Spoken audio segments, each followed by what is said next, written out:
Assalamualaikum warahmatullahi wabarakatuh. Halo teman-teman, jumpa lagi dengan Hadi Arifin. Oke teman-teman, di kesempatan kali ini kita masih membicarakan terkait tanaman jambu kristal teman-teman.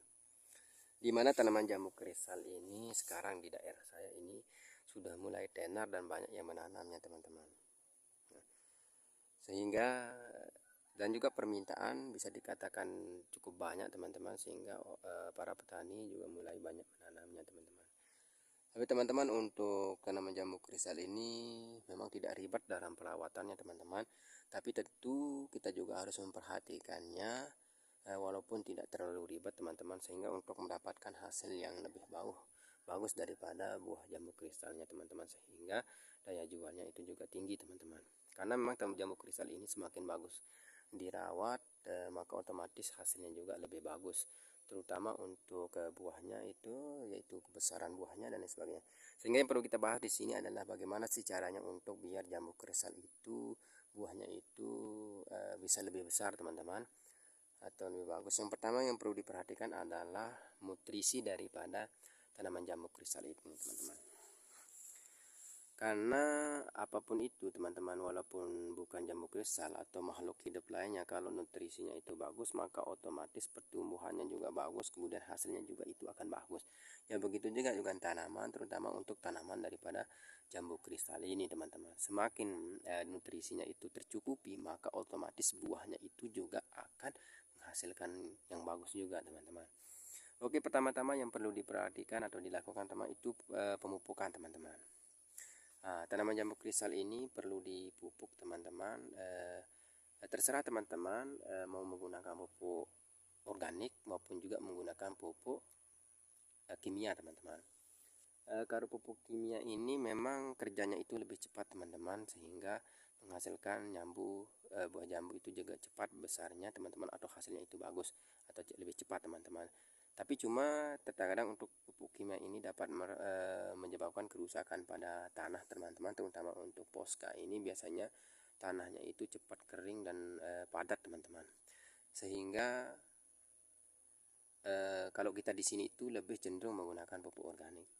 Teman-teman juga menggunakan pupuk organik juga bagus, tapi biasanya dalam proses penyerapannya itu agak lama memang untuk pupuk organik ini, dan juga tapi juga untuk makanannya itu juga lama habis teman-teman. Sehingga kalau kita di sini itu lebih cenderung menggunakan kedua-duanya teman-teman. Pertama di satu sisi juga kita menggunakan pupuk kimia, di satu sisi juga kita menggunakan pupuk organik. Dimana pupuk kimia ini untuk lebih menggenjot atau lebih mempercepat daripada penyerapan nutrisinya. Kemudian pupuk organik ini biar kondisi tanah itu lebih tetap subur, kemudian juga cadang makanannya lebih banyak juga.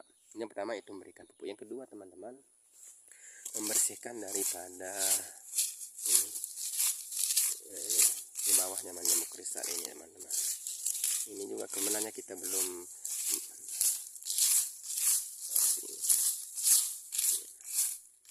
ini kemarin nih belum sempat kita bersihkan teman-teman. Ini yang teman-teman, artinya kita bersihkan daripada gulma-gulma atau rumput-rumput liar yang tumbuh di area sekitar jambu kristal ini teman-teman.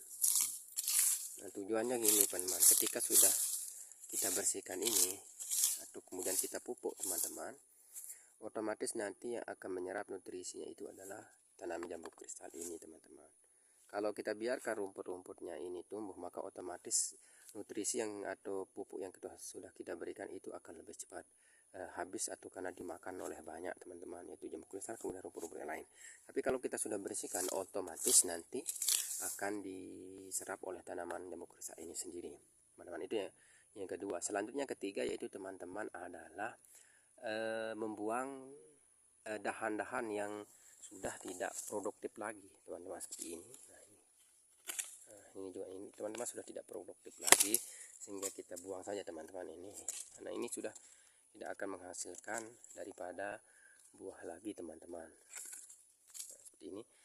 Selanjutnya itu teman-teman yaitu membuang atau memotong dahan-dahan yang sudah tidak produktif lagi teman-teman, karena nanti nutrisi yang diserap oleh akar tanaman jambu kristal ini akan disalurkan juga ke dahan tersebut teman-teman, sehingga harus kita buang biar tidak terlalu banyak disebarkan daripada nutrisi yang sudah diserap oleh akar tanaman itu sendiri.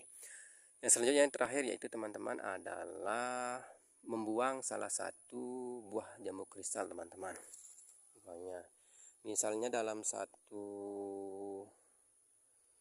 kumpulan buah itu seperti ini teman-teman, ini kita lihat sini. Nah ini teman-teman, ini kan, nah, ini dalam satu ranting ini biasanya terdapat 2 buah teman-teman, atau bisa juga terdapat 3 buah. Nah sehingga untuk bisa menghasilkan buah jambu yang lebih besar teman-teman, yaitu dengan cara kita membuang salah satunya teman-teman. Kita pilih mana yang lebih bagus teman-teman. Nah ini kita buang. Nah ini dengan cara kita buang ya, kita biarkan satu, kemudian kita bungkus teman-teman nanti, sehingga itu karena tidak banyak menyerap makanan atau tersebar makanan, sehingga akan fokus pada buah jambu kristal itu yang satu itu teman-teman, sehingga akan membuat buah jambu kristal itu besar teman. Oke teman-teman, mungkin sampai di sini dulu videonya. Sekian, assalamualaikum warahmatullahi wabarakatuh.